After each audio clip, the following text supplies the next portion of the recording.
प्रथम पाचिला कदलीटा आज ठाकुरंक पाखरे भोग लगिला। सकाळु मु रोसई पई परिबा काटुतिला बेले पुअर निद भांगिबारु मते आसी प्रथमे गेल कला, तापरे जय जगन्नाथ कई पुणी आउथरे गेल कला। तापरे सीए गला एक्सरसाइज करियाकू आ मु एठी परिबा काटी रोसई करली। आज मोर रोसई कामरे लेट होबारु स्वामी प्रथमे गाधुआ काम सारी देथिले। से मते कहले तमे रोसई सारी गाधेइब जाओ, से पर्यंत मु ठाकुरंक पूजा कर दउछि। पूर्व वीडियो रे आपण माने देखिथिले आमे पाचिला कदली को पचेइबा पई रखिथिलु। सेइथिरु किछि कदली आज पाचिथिला बोली प्रथम पाचिला कदली ठाकुरंक पाखरे भोग लगागला। घर को जेकोसी मिठा किंबा फल जिनस प्रथम करी आसिले आमे प्रथमे भगवान को लगाऊ, तापरे आमे समस्ते खाऊ।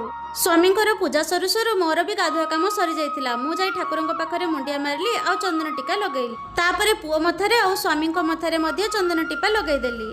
किछि समय परे आमे समस्ते तो निज निज काम रे बाहरी गलु। आपण माने वीडियो टी को देखि गोटे लाइक कर देबे आ मो चैनल टी को सब्सक्राइब कर देबे। रहिली नमस्कार।